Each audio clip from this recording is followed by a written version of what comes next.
Last seminar of the semester. Thanks for being here. And we're closing up with a great seminar speaker. One of ours, Jiaoyang, is an assistant professor and started 2022, not last year, apparently.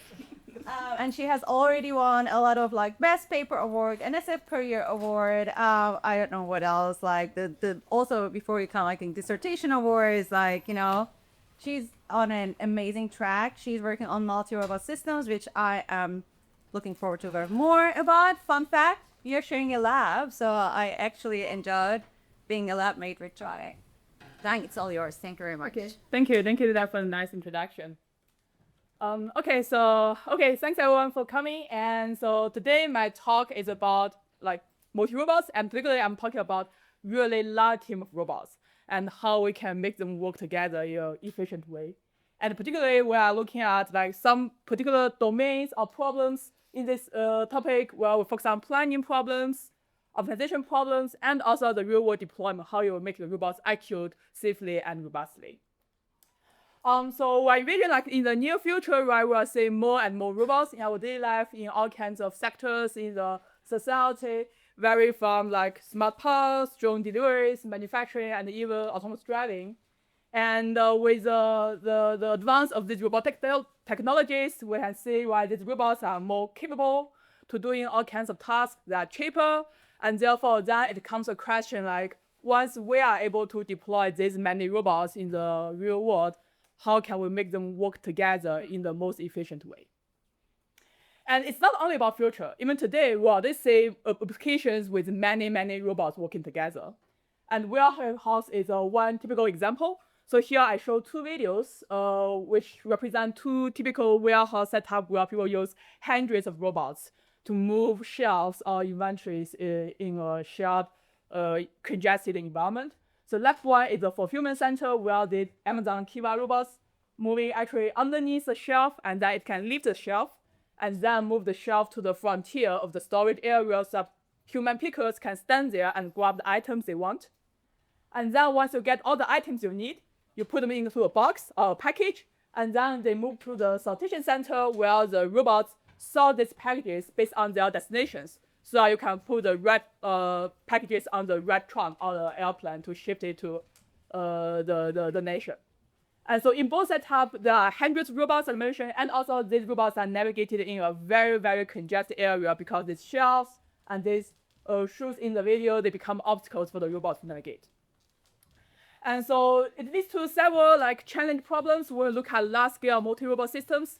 The first obvious one is deadlock, because each individual robot makes their decisions, and then we will have multiple robots. What if they have some symmetries in their decisions, and then they block each other? So this is actually a video people shoot at the Amazon warehouse where these two robots. They're trying to swap their locations, but because they have this equivalent AI, so they always make identical decisions and never make progress. Here's another video where there are three like food delivery robots in a Japanese restaurant.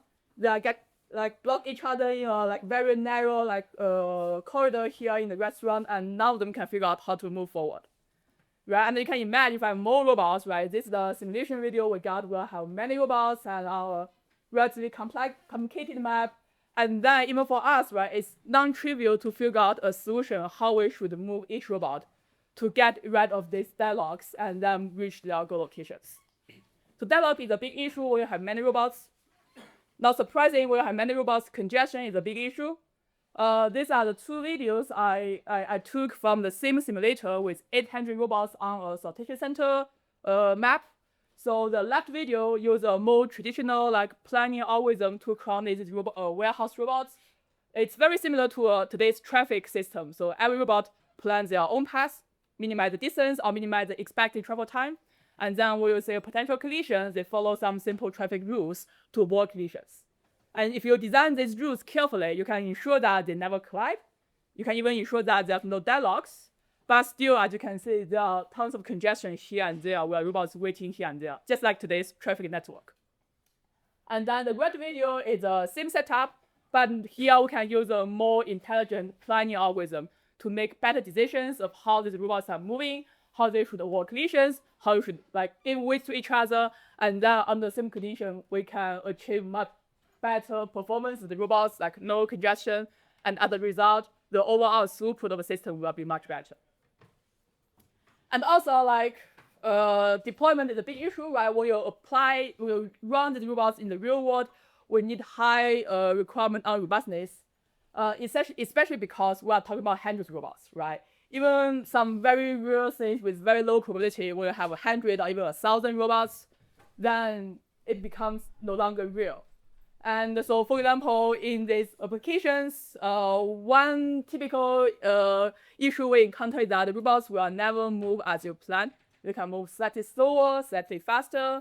For example, their battery levels are slightly different, or they are carrying shelves of different weight, packages of different weight.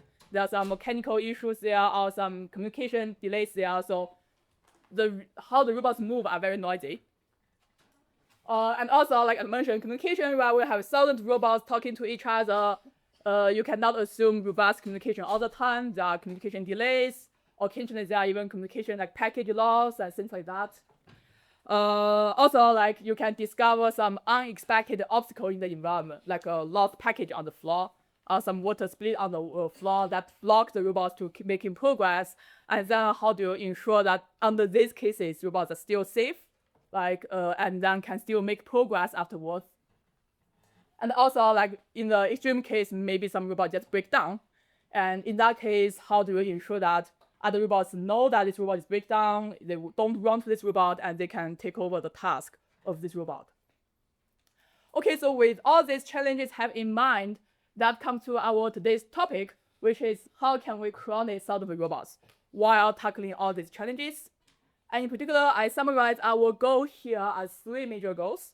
The first one is a basic one. I want to ensure safety, right? They should never collide at any given cases, no matter what kind of weird thing happens in the real world. We want to ensure 100% collision-free safety for these robots.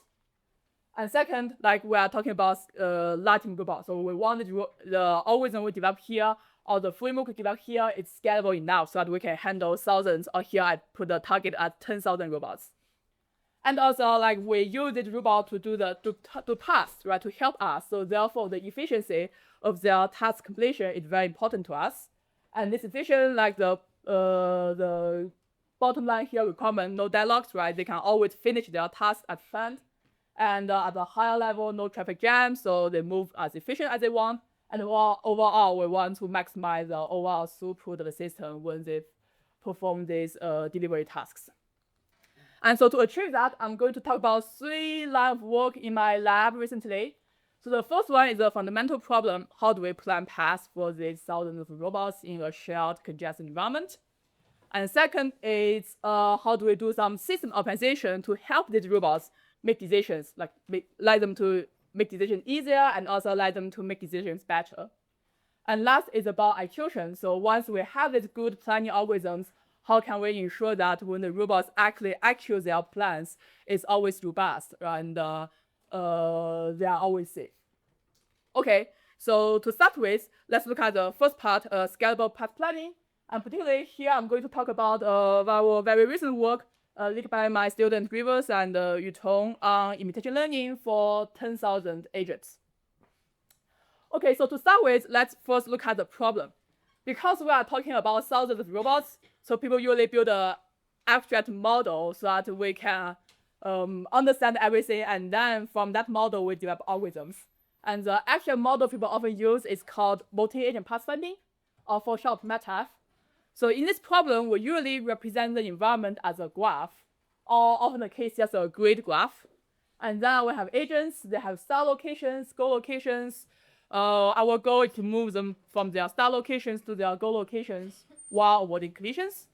So for example, here is a simple solution for these 2 agents where agent 1 gives way to agent 2, and then they can both move to the goal locations. And the goal here is to find collision-free paths and minimize the sum of their travel times. A highly relevant variant of this problem is called lifelong MATF. And in this case, when an agent reaches goal location, we'll assume that the task planning module will assign a new goal location to the agent so that it can start to work on the next task. And in this case, then the overall objective becomes maximize the throughput, or specifically the number of goal locations robots can reach. So this is a problem setup. And so before I talk about our learning method, I want to first give you a background about how traditionally people solve this problem. So to start with, the most naive way of thinking of a solution for this problem is just, let's just run a path planning algorithm. Respectively, let's run A star.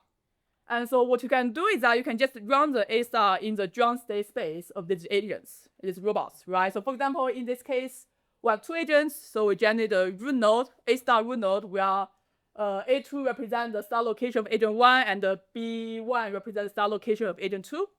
Right, and then if you recall the A star algorithm, you enumerate all possible locations for the agents at time step 1, if that all possible movement without collisions, right? You enumerate all of them, you take the node with smallest f value, you expand it again, enumerate all possible locations at time step 2, you take the node with smallest f value, you repeat, and you can imagine at the time when you find the node that consists of the goal locations of all the agents, that's when you find a solution. You find a collision-free solution for the agents. And particularly here, actually, you find the optimal solution for the agents. So coming up with a solution for this problem is not that hard, but not surprising, right? This method does not work very well in practice. So here is a benchmark map where I show the x-axis is the number of agents in log scale. The y-axis is success rate, where we define as the percentage of instances we can solve within 1 minute. So as you can see, on the one hand, yes, A star is optimal, easy algorithm, but on the other hand, it scales poorly. It only solves up to 5 agents. And therefore, so A star is not the method people actually use in practice. A more popular algorithm that was proposed about more than 10 years ago was called conflict-based search, CBS, which nowadays become one of the basic major algorithms in this domain. So the key idea here is that I'm searching not in the joint state space. Instead, I'm searching how to resolve collisions among robots. So the key idea works as follows. Let's plan a shortest path for every agent, ignoring other agents. This can be done very easily because single agent path finding is an easy problem. And then if the resulting paths do not have collisions, great, we solve the problem.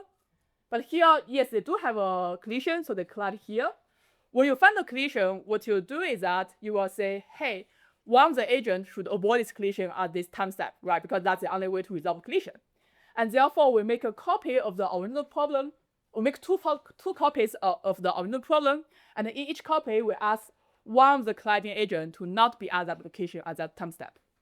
And this constraint will force the toolkit to replan the agent just with a new constraint. And once you replan, you may find some new collisions, and then you just branch again.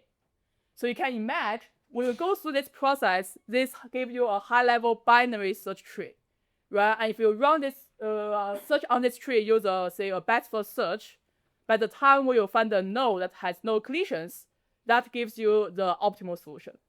So actually, this is also a relatively simple algorithm, but gives you the same guarantee as A star. I find globally optimal solution that is collision-free. And empirically, it also works significantly better than A star. So here it can solve up to like 120 agents or so within a runtime limit of 1 minute. So this is basically how traditional algorithms work. And based on that, there are many more algorithms proposed, improving CBS or using similar like idea to develop some other search algorithms. So I actually took this picture for my PhD thesis, because this was actually the topic I worked on during my PhD, like how do we design better search algorithm to solve this problem. And so now with all these efforts, like from me and from other many researchers in the domain, like we can design good algorithms that can find really high quality solutions with thousands of agents. So for example, this NS algorithm highlight here, which is an n-time algorithm, it can solve up to like 2,000, 3,000 agents. And the solution quality also pretty close to optimal empirically. So that's the good news. But then the question is, can we use these algorithms on robots? So there are some issues here. The main issue is that the algorithms are still pretty slow. Like here, I gave a runtime limit of 1 minute, which is not good enough for practical use, right? When you run these robots, you want to make decisions under a second or even under 100 milliseconds, so that the robots can always move without sitting there and waiting for the planner to give me solutions. And also, like as I mentioned, like we want to go to more robots, and as you can see, all these algorithms have a limitation in terms of scalability, because by the end of the day, here we are solving a NP-hard problem using a centralized algorithm. So all these algorithms are exponential time. And therefore, so about 5-6 years ago, people start to look at, hey, can we use some machine learning method to help this process? Because those learning methods perform so well in many other domains. And the high-level idea of using learning to solve this problem is as follows. So we are given the instance, but this time, we'll let every robot to take a local field of view, which includes the obstacles nearby, the agents nearby, and potentially it can talk to the agents nearby so that it can get some information from other robots. And then we just train a neural network for these agents. And then this neural network will help the robot to make a decision, basically tell the robot what's the next action you should take. And then the robot just take that action and move towards the next location and then repeat this process again. So as you can see, in this case, then in theory, the algorithm can be very scalable because you just train a neural network that applies to a single agent, and therefore, in theory, in practice, you can apply it to arbitrarily large number of agents. So how we train this neural network? So currently, the popular ways are just either imitation learning or reinforced learning. In particular, if it's reinforced learning, this actually becomes a pretty standard multi-agent RL problem. So that's like the promise of this learning-based method. But unfortunately, in practice, the learning method, many of them actually even perform worse than the search-based method in terms of scalability. So here we just summarize some recent work in this domain, and the number in bold are the max number of agents they tested in their paper.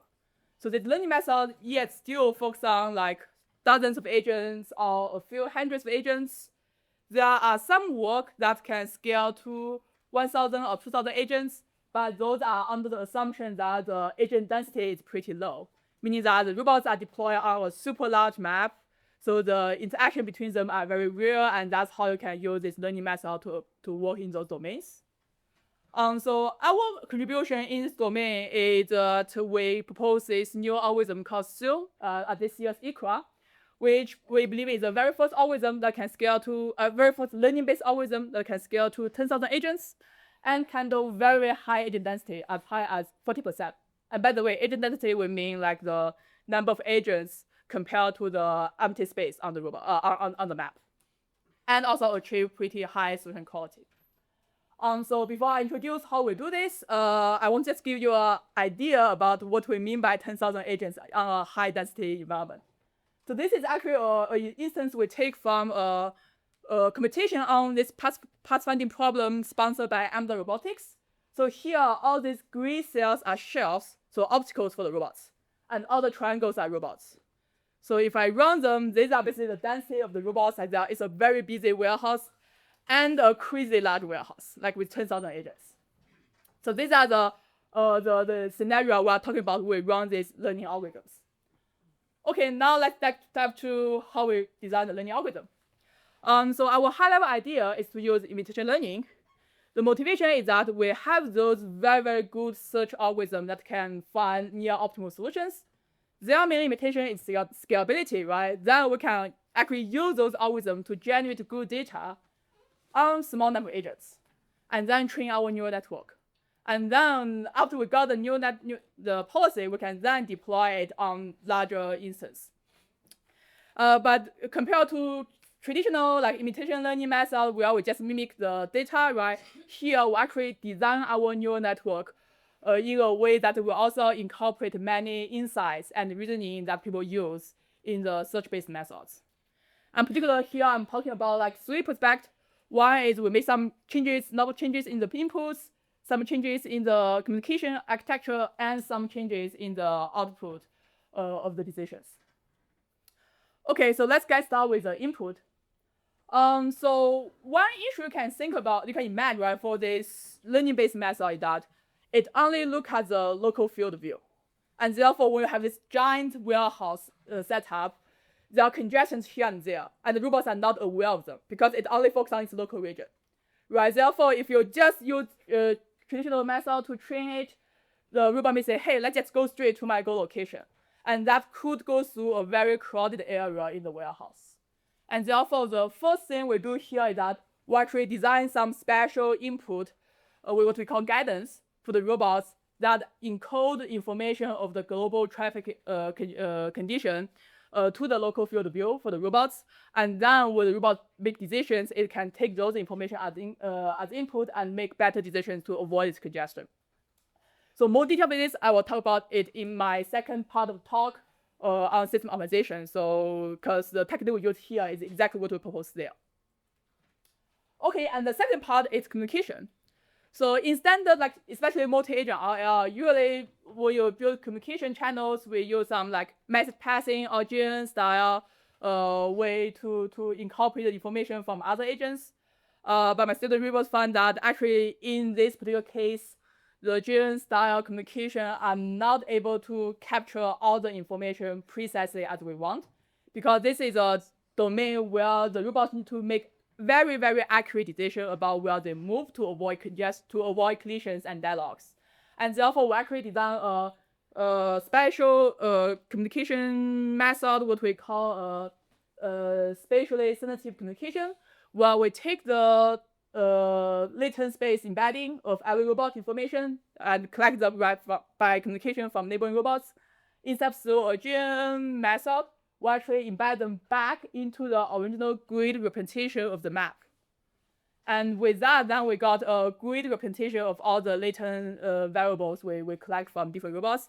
And then we go through another layer of CAREER to process this information and then get to the decision stage of the robots. And this gives us better representation of the other robots' information and therefore better communication efficiencies. Okay, and then another trick or technique we do is actually a post-processing step. Because we are talking about thousands of robots, and each robot making decisions through a neural network, which means essentially the action you take is following an action distribution, right? There are some randomness there. And therefore, it's just impossible for you to ensure that the action proposed by the robots are always collision-free, because it's a sample process in the end. And therefore, so we do need some safeguarding method to ensure that what if, or to address the issue when the robots propose some colliding actions. And so what we do here is that we propose, we add a priority-based tree search method, which is actually a very lightweight search-based algorithm that can resolve the collisions when the robots propose colliding actions. The high-level idea here is that if two agents try to move to the same location, we'll allow the higher priority agent to take that action and force the lower priority agent to take a different one. And then if the lower agent collide with some other lower agent, they will take a different one, and so on and so forth. But if at some time point, the lower priority agent does not have any more action to take, it then will come back and force the higher priority agent to take a different one. So it's a local search algorithm that can also be implemented in a decentralized way. And with that, we can ensure all the actions we generate are collision-free. And also, importantly, the likelihood of having deadlock is pretty low. So putting all this together, then it comes to our training pipeline. So for training, so what we do is that we take the current neural policy at hand, we run it for W steps so that we get a W step plan as our initial plan. And then we use a search algorithm I mentioned at the beginning, this NS algorithm, the n-time algorithm that can improve a given solution over time. So we run it for a time period, and then it will give us an improved plan. We take the first action from the improved plan and compare it with the action predicted by our neural network, and that will do a imitation learning between it. So with this, you can imagine that we can get a better neural policy, which gives us a better initial plan, a better improved plan, and then even better expert data. So we can do this iteratively and then get better and better policies. And so just a note here, when we train our policy, we are using a downscaled map with 600 agents because we want to ensure that our LNS algorithm, the search-based algorithm, are capable of finding solutions effectively. Okay, so here are some results. So we compare, after we got the trained policy, we test it on 10,000 agents with many different maps. And so the W3L is actually the winning solution from the competition I mentioned that's sponsored by Amazon, that multi-agent pathfinding competition. The traffic flow is a state-of-art search-based method. The follower is a state-of-art learning-based method. And assume it's our method. So here we are comparing both the throughput, basically how many tasks we can finish given a time limit, and also inference speed, basically how fast we can make decision at every single time step. And as we can see, so the method is best in both dimensions, and particularly compared to the previous learning method, will achieve big improvement both in terms of throughput and in terms of the inference speed. So yeah, this is the first work about how to make plans or how to make plan paths for very large team agents. So then the next step is about system optimization. What I mean by this is that we can actually design some optimization for the entire robot team so that it makes the decision making task of each individual robot much easier, and also makes them easy to make better decisions. And this is the line of work led by my student Yulun. So our overall idea is as follows. So when we talk about multi-robot planning and coordination, most of the work look at, hey, how can we design better and better algorithms to make decisions for these robots? But we want to argue that equivalently important is the environment, because these robots are navigating in this environment, and if we can optimize the environment, we can help the robots make better decisions. And particularly, we look at two domains. One is how can we optimize the physical layouts of the environment. Like in a warehouse case, it could be where we put the shelves, where we put the workstations, and particularly, right, since now we are using robots, maybe the layouts the robots prefer is different from the layouts we use to design for human pickers, where we could have potentially very different layouts for the robots. And another domain is what we call virtual rules. Basically, we modify like the virtual environment of the robots so that for the robot input, it becomes different and that we can alter their behavior. But for the physical world, we don't need to make any changes. So then the algorithm becomes easier to deploy in the real world. So today I'm going to talk about one particular work along this virtual rule direction, which is called guidance graph optimization. And so the high-level idea is as follows. So we have our original graph. So here I add this green arrows to indicate all possible traversals between different cells of a robot, but that is our normal grid graph. And a guidance graph is a copy of this grid graph, but we change the edges. So for each original edge, we replace it with two edges, two unidirectional edges pointing in the opposite directions. And then we'll also introduce a third type of edge, which is a self-loop, these yellow edges.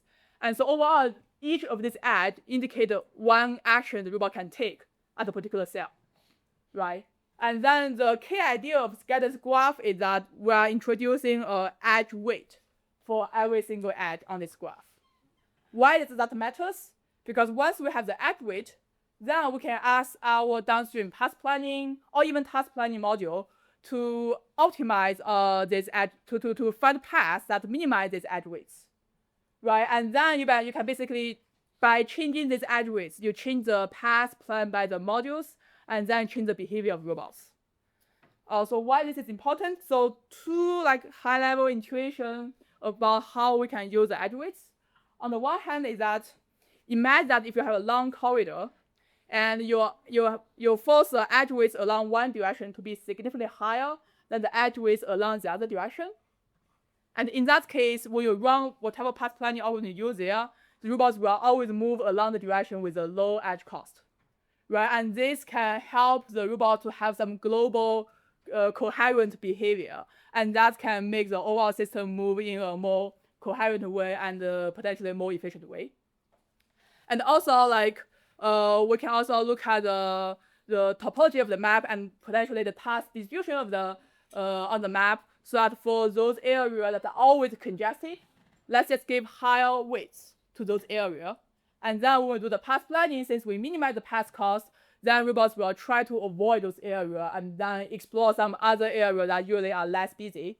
And then overall, we can get a more balanced traffic and then better global performance overall. And then the learning method I mentioned before, we can also use these edge weights. What we do is that we take these edge weights and accumulate them and embed them into the local field of view of the robots. And therefore, so the observation of the robots will also be changed. When you change these edge weights, the observation of the robots will also change. And then it can also change the behavior of the robots.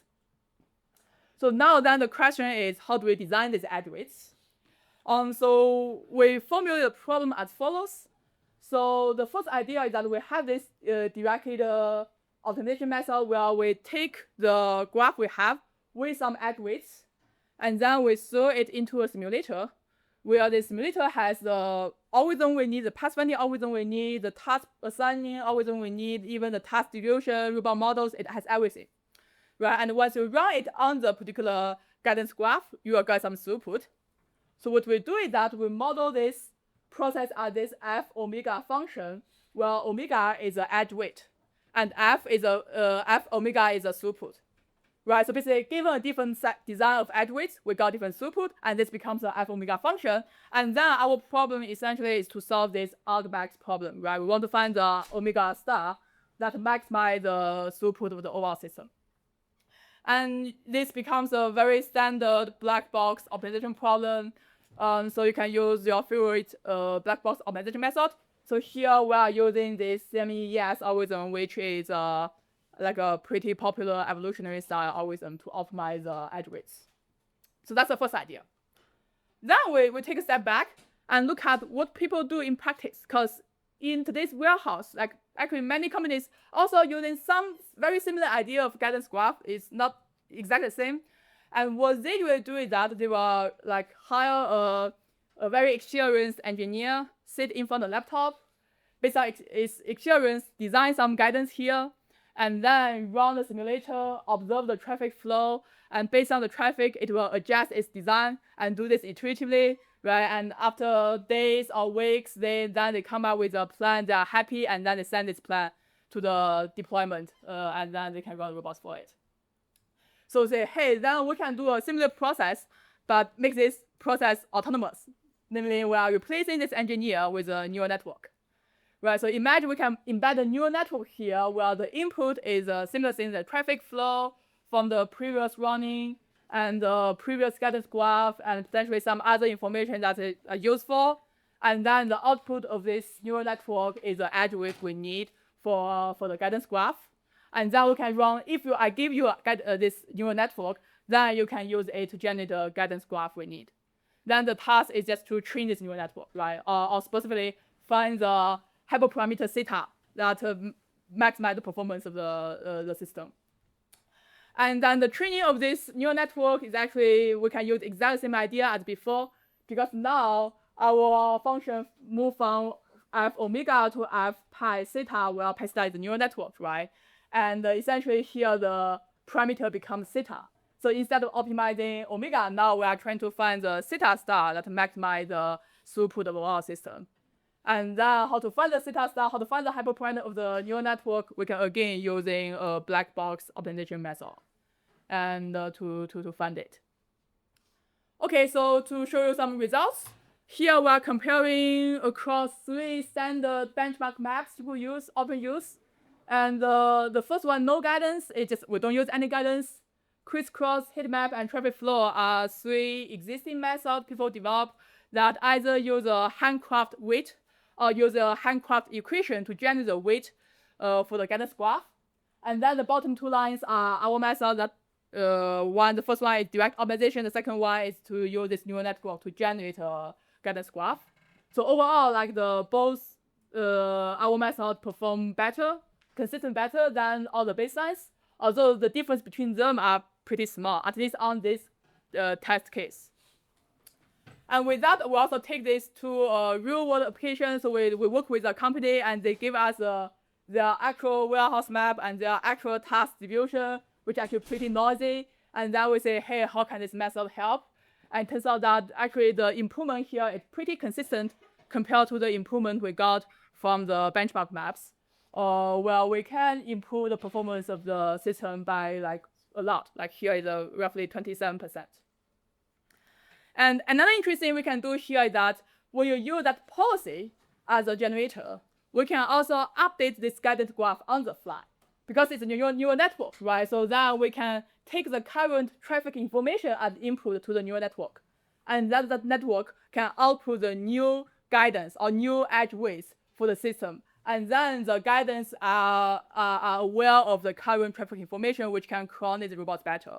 And this type of method is particularly useful when you have a system where the task distribution changes over time, which is often always the case, like in most applications, right? So this is an experiment where we simulate if the task distribution center changes over time, then this online method will perform much better than all the offline method we showed before. Okay, so this is the second part about system optimization. And after that, the last part is about essentially deployment, right? Everything I show you for now, until now, is in simulation. So the next question is, hey, how are they perform in real world? And turns out that this robot execution problem, especially multi-robot execution problem, is a non-trivial problem. So we actually put a lot of efforts here with many students working on this problem, not only for warehouse robots, of course, because this is actually an issue like appear in every single domain where you have a multi-robot system. And so let's say what's the issue here. We say, hey, we have this very scalable algorithm. Then the next step is, hey, let's run it. Before testing on real robots, the first step, let's say how it performs in simulator. So we take these algorithms on, run it in a gazebo simulator. And here the video we get. So you can see, yes, these robots are moving, no collisions, working on their tasks as expected. But they are not moving very smooth, right? You can see they are moving, stop, moving, stop, moving, stop. And in the ideal world, right, this video is what we want, right? Where the robots are moving very smooth, they only stop when they need to make a turn or give way to other robots or reach their task locations. So why do we see this difference? The reason is that if you recall at the very beginning of the talk, I say, let's make a simplified model of the path planning problem for the robots. So the multi-agent path planning model makes simplified assumptions about the robot dynamics. Right there, we do not consider the time we want to speed up, the time we want to slow down, the time they need to communicate with each other, and all kinds of uncertainties or execution, like disturbance that could happen in the real world. And as a result, what happens is that when you generate the next action, the action for every robot, the time for every robot to finish its next action differs a lot. And therefore, you want to execute them. The first robot execute the action, and then wait for other agents, right, until all the agents finish their previous action, then they can execute the next action. That's why in the simulation, you'll see this move and stop behavior, which is very undesired in practice. So then people say, hey, sure, then let's just model the dynamics in the problem. And it turns out that it's doable. Actually, many of the planning algorithms in this domain are able, or I would say even like not that hard, to generalize to more like fancier robot models. So just to give you a high-level idea, for example, if you recall the CBS algorithm I introduced at the beginning, where we plan shortest path for every agent, we find the collision, where we add constraint, we branch and add constraint to resolve the collision. And so if we want a better robot model, what you do is just like when you plan the path for every single robot, you use a better planner. Right, in that planner, you consider the time you want to rotate, you consider the time to speed up, to slow down, right? You consider all the practical issues there, and then you can have a better path for every robot that considers all the robot dynamics. But unfortunately, it doesn't solve the problem. Why? Because here is an experiment we run on this warehouse map. So the blue line is the performance of a state-of-the-art algorithm using standard model. And then the yellow line is that we use the same model, or same algorithm, but we add rotation into the model. And then the green line is that we further add acceleration and deceleration limits to the model. As you can see, yes, I mean, in theory it works, but unfortunately, this makes the algorithm much, much less scalable. So originally, you can solve like a few hundred agents, but now with the green line, even for 30 agents, I don't have a 100% success rate. So therefore, like, yes, you can build better models, but then you are now no longer able to coordinate thousands of robots. And you can imagine for the learning-based method I introduced, right, we have acceleration and deceleration modeled in the model, the learning task becomes crazily challenged compared to the current problem we are solving here. And therefore, so our solution is now to build a better planning model. Instead, we are adding an execution module where it takes input the path from the multi-department planner using simple models, and itself handles all the robot dynamics and incentives. Basically, it kind of smooths or modifies the plan from the planner, and then make sure that it can send commands to the robots in real time so that the robots can execute this path safely and efficiently.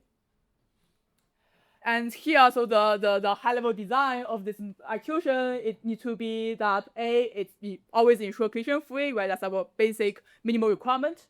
And B, it ensures deadlock-free, which means every robot is guaranteed to finish their tasks.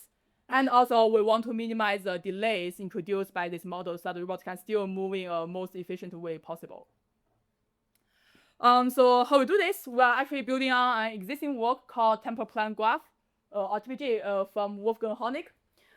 So the high-level idea here is that we are going to convert the plan we got from path planning module into a graph representation. So what we do here is that this is the example I showed at the beginning. So this is a path of these robots. And what we do, the first step, we find all the locations that visit by more than one agent. And then we add this directed edge that indicates the passing order of these agents at these locations. For example, for agent 1, it needs to go to D first, and then agent 2, and then agent 1. So every directed edge encodes a presence constraint here. And then we ignore the time steps. We also ignore all the wait actions from the plan. The resulting graph, we call it a temporal plan graph. And what this graph means is that during execution, every robot no longer needs to execute its plan following the time steps because we want to ignore it. It just moves forward based on its own piece with one requirement, which is it needs to satisfy all these edges we impose here. This means it needs to pass through those critical locations in the given order. And so therefore, the execution policy is actually pretty simple. If we want to develop a decentralized system to execute the plan, then every agent just make decisions by its own and say, hey, if you are allowed to move to the next location, if all those incoming edges are satisfied, so we say every edge here means there's a mass passing between the corresponding two agents. Once you collect enough messages, that means you are clear to move to that location, and then just move on its own. And also, like, we can prove that this method ensures 100% collision-free and deadlock-free. And also, so like you can also, what we do here, that we actually use a semi-centralized, semi-decentralized system to execute this on the robots because this gives us some optimization flexibility afterwards. What we do is that there's a central server that maintains this graph, this temporal plan graph. And then every robot has its own local planner and a local controller stack. So they have their own like this control loop that can execute actions by actions based on its own piece. And then it maintains an action queue while these actions are coming from the central server. And so what the central server do is that it will send those nodes on the TPG graph to each individual agent while ensuring that all the presence constraints are satisfied. Right? And then once you have these actions in the queue, how fast or how slow you execute those actions is completely up to the robots. Because no matter how fast or how slow you do it, we are guaranteed that there's no collisions and no deadlocks. And then robots just periodically report back the current progress, and then based on that progress, the central server can update the TPG graph and then send more actions to the robots. And this is how we execute the system. So now we have a asynchronous execution of the robots. That's actually how I got this smooth video I showed earlier for the ideal world. And also this framework is ready to directly deploy on real robots. So we can also test it with real, like this very small setup with, I think here, 8 differential graphs. And also this method is not limited to like this weird robots. We can also do it with quadrupeds. So what we do here is that the quadruped is actually controlled by RL policy, not a traditional planning algorithm, but still we can use TPG to clone their behavior. And also, like, you can even use it for robot arms. Here is an example where we do collaborative assembling. And the interesting thing here is that in this task, since the robots are working on something collaboratively, so there are a lot of dependencies also coming from the task level. right? You have to do this assembling before that assembling, or use this toolbar to reach this location simultaneously. There are a lot of dependencies on the task level. And the nice thing of this TPG framework is that we can also encode all those requirements into our execution framework. And then we can use the same execution framework to ensure both the collision level like guarantee and also the task level guarantee. And just to highlight something, right, this is a pretty general framework that does not assume a specific planner, robot model, or even controllers. And also, although we didn't show here, but it's actually robust to communication delays and loss. So when this happens, I still ensure that there's no collisions at all. And even if a robot breaks down, I can still ensure that the robots will not collide with each other. You just need to, in the next replanning cycle, you just reassign the task among the robots, and then you can recover from these failures. So because of that, so we actually put together an open source platform called Smart that develop all these execution framework insights, so that our goal is that for the community, people who study these path planning algorithms, they don't need to worry about this robot dynamics or these execution issues. They can just upload their plan using their fluid planner and to our website, and then we can simulate how these robots behave in a realistic simulator. And also, again, like we are ensuring this simulator is pretty scalable, so we can simulate 1,000 robots in real time, and also report many useful metrics that you need. Okay, so with this, we show this TPG-based execution module that can handle robot dynamics and uncertainty. Quickly, we show it's a pretty robust framework. It's also pretty scalable. The last remaining question is solution quality. Particularly, you can imagine, since in the planning phase, we are solving a simple problem, which means even an optimal algorithm in the planning phase can lead to very suboptimal solutions for the robots because there's a gap here. And therefore, the last question we are trying to address here is that how can we improve the solution quality of this execution framework? And our particular idea is to make our TPG execution more flexible. So here I give you an example where I have two agents. So agent assume during the planning phase, we let agent 2 to go first, and then agent 1. And this will give us a TPG graph like this, where we have an edge pointing from agent 2 to agent 1. And then that means during execution, if agent 2 gets delayed, significantly, unfortunately, this means agent 1 has to wait, because that's what the TPG execution module requires.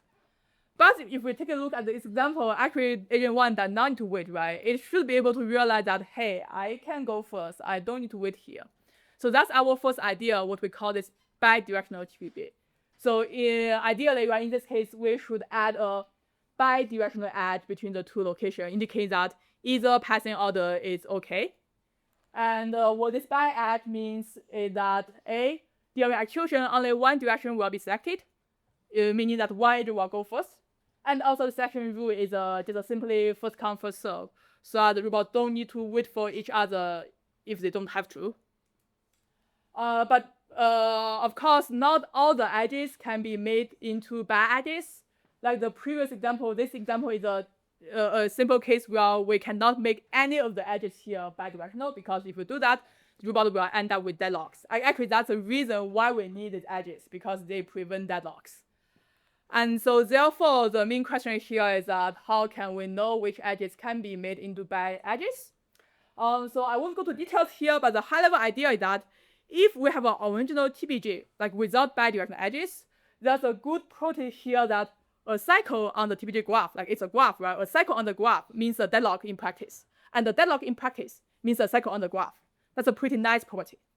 And when we extend it to BTPG, it's not that strong, but still pretty good. So a cycle, a deadlock in the real world means a cycle on the graph. Although now a cycle on the graph could be a deadlock, and it could also be not a deadlock. So there are deadlock case and non-deadlock case. So what we do is that we actually go through a lot of like graph analysis and theoretical proof to identify a sufficient and necessary condition to distinguish deadlock cycles and non-deadlock cycles. And then with that, then we can examine every single edge on my graph to say if I turn it into bi edge and there's no deadlock cycles, then it can be a bi edge, right? And then we can examine all the edges and get the best BTPG that we want. So this is one idea. And another idea we have tried is that we are looking at the same problem, right? This inefficiency or this unnecessary waste, but through a different idea. So instead of like checking all the edges offline, which could be time consuming. We do everything online. So this means when the green agent 2 get delayed, maybe we say, now let agent 1 to think about it. Let agent 1 now to explore whether I can go first or not. And so we are running what we call a switchable TPJ on the fly to reason about what's the best edge direction given the current location of all the robots. And then in this case, maybe we realize that, hey, in this case, we should swap the edge direction and let robot 1 to go first. And then so we can also achieve our goal that the agent 1 don't need to wait here. So just some very high-level rough comparison of these two methods. So first of all, both methods are pretty effective in terms of how much delays they can reduce compared to the original TPG. And the switchable TPG is slightly not that it is more effective. The main reason is that it is an online algorithm, so it uses more information, right? It knows the current information of the robots, and therefore it can make better decisions. The advantage of BTPG is that it's an offline algorithm, so during the online process, there's no commutation, and therefore less communication happen there. Okay, with that, so we cover all the 3 topics. So to summarize, so for the safety side, collision-free, right, we designed this good path planning algorithm that can generate collision-free paths for large team agents. We also have this nice execution framework ensure that during execution, robots are still collision-free. And all the modules we developed here are pretty scalable, right? We are talking about thousands of robots in all of them. And for the efficiency side, which is always a key measure we develop for all the methods, with system optimization aimed directly for reducing traffic jams and maximize throughput. And the path planning aim to generate shorter paths possible. And the execution module will aim to reduce delays whenever possible. Okay, so before I end, I also want to mention that for the general multi-robot collaboration problems, right, path planning is one fundamental problem there. Once you know how to plan paths for robots, then you can lead them through many interesting collaborative tasks. So here I just highlight some work that ongoing in my lab for collaborative tasks. Like here we have some robots doing collaborative pushing of multiple objects. So they need to figure out who should do which one and how they collaborate together to push these boxes. We also do some multi-agent search and rescue, so that the robots will collaboratively explore an environment, find all the tasks, and then allocate the tasks among themselves and determine collaboratively about when they should explore further, when they need to do the current task at hand. And also a direction we put a lot of effort is manipulation. So we look at multiple robot arms to do collaborative manipulation and assembling so that we can use these robots to do some fancier tasks that a single robot cannot do alone. Okay, before I stop, so I would like to thank all the students in my lab. Every work I introduced here are done by them, so they are the actual main contributors for this work. And also many of this work are collaborated with other labs here at SMU and many other institute outside SMU or even in other countries. Okay, so with that, I'd like to go back to the summary slide, and I'm happy to take any questions.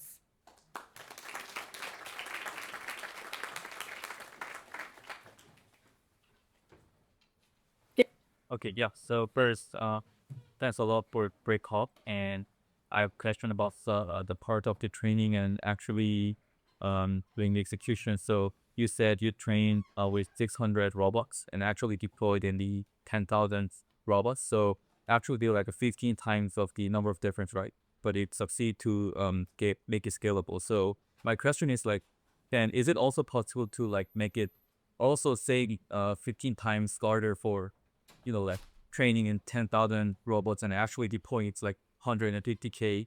So it's not possible. Then what is the difference of such scalability and this scalability? So it's kind of a curse of dimension, or so. Yeah, I think it's possible. We didn't try because we think 10,000 agents are already crazy enough. So we didn't go to say 100,000 agents. And the key idea or the key requirement there is that it's actually not about how large we go there. It's about we want to maintain both a relatively large number of agents and also relatively similar agent density. Because by the end of the day, right, you can think about how the robot make decisions.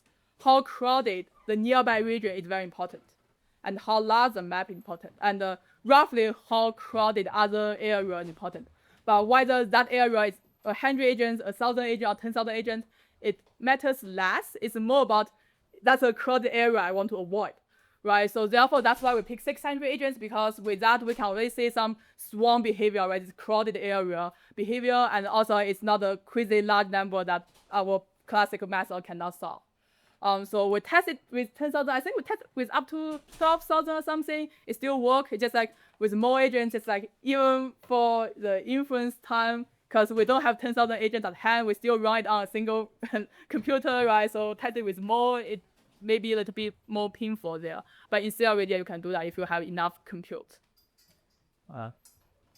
May I ask the?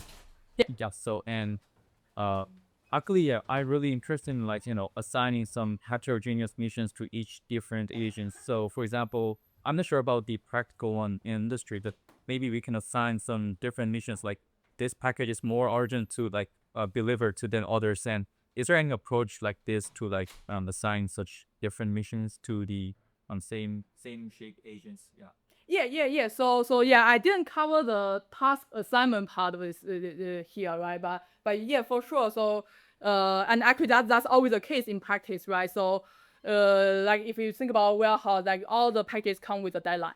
Like some deadlines are very urgent, some are not that urgent. So they need to make a good decision about which task I should assign to the robots first, and which task should come later. And so usually I would say this priority are handled at the task level. But if like there are super urgent tasks you want to handle in the path planning level, you can also do that. Like since many of the planning algorithms here make the use of this notion of priority, so you can always give agents with higher priority for those urgent tasks. And that means whenever you say a potential collision, if possible, you are always like this agent to go first and the other agent to take a detour. So you can handle this kind of case. And also like if like you mentioned the heterogeneous case, if your task is not just for delivery, maybe there are some other fancier tasks, and robots maybe they are not really the same, right? They are heterogeneous, and then we can also extend to those domains. It's just like it could be more complicated if you use a learning-based method. That means you need to train a heterogeneous neural net, heterogeneous method for you train a neural network for heterogeneous team of robots, right? Or like I would say like as a first attempt, maybe planning methods are easier, like it will be easier for you to develop different single agent path planners for the robots and then use a multi-agent path planning coordination framework to clone this heterogeneous team of robots. Thank you. Yeah, thank you. I just want to ask, like from a outsider's perspective, it seems like game theory could be a useful way to solve these problems. Have that being explored? Yes, so there are some game theory here, but so there's from the research perspective, there's some difference here. So like I see some game theory work here. Actually, even we had a paper on that. The main difference is that here we care about the global behavior of or the global optimal of the system, which means like every agent here is selfless, right? I don't care about individual agent. This agent wait too long or that agent move too fast, right? I care about the overall system. So these agents are selfless. And from game theory perspective, usually it's like, hey, every agent is a selfish agent, and then I design some mechanism to make sure it's relatively fair among them, and also maybe with my mechanism, the global behavior, what they call the social welfare, right, are better for the overall system. That means, so if you take the current methods and compare with the game theory method, I believe this method will still give you better solution quality. But that said, in certain domains, maybe game theory is still helpful. For example, the work we had there, we actually look at domains where we use this method to coordinate autonomous cars, or maybe some drone deliveries, where each drone could potentially be owned by different companies. And then that's where you do care about the fairness among these agents. And then you can combine those game theory methods with these planning methods. Yeah. Okay. 3 minutes. Okay, thank you. In the last part of your demo where you showed using collaborating to move objects around, do you plan on using Scrum-based behaviors like genetic algorithms or anything? Currently the methods there are not swarm-based. So I didn't mention that, but detail there is that we are using the path planning algorithm I introduced here to do the path planning for both robots, so how they move from their current position to reach the object. and also the path planning for the object itself, right? We have multiple objects, so we need also to do collision-free path planning for them. But how the robot manipulate those objects, we use a learning method because it's a non-comprehensive manipulation task. It's hard to build a model, so we just use some flow matching method to learn the actual manipulation of the robots. That's how we combine them together. Yeah. Thanks for a great talk, John. So my question is more general. So besides industrial scenarios, like in a warehouse, so what are some other application cases that you can think of where we need to deploy, for example, thousands of robots, and we need a centralized planner for that? Yes. Yeah, so like there are some other domains we have worked on in the past. So one is we did some train scheduling. So basically, especially it's actually a competition that models Europeans like train, like railway network, and then you have thousands of trains there. You want to come up with a schedule for them. It's the same, like you plan on a graph, right? In this way, the railway network, and you want to plan collision-free paths for them. So that's one domain we look at. And another domain I worked a while ago is that we are developing a coordination framework for airport. So basically, you have those airplanes and also those towing vehicles, automated towing vehicles that can move those airplanes. And then there again, it becomes a very interesting multi-agent system where you want them to move efficiently and avoid collision. So those are the domains. Those are like existing domains, right? And then like for the future domains, right? So like if one day we really see many autonomous vehicles, then this method can be helpful because as I mentioned, right, these are more collaborative algorithms than each individual driver will be very selfish about their driving behavior, right? It can address many traffic jams we see today, potentially, right? And also maybe like for some drone delivery tasks where you have many drones, now you also need some coordination algorithm like this. Thank you very much. Thank you.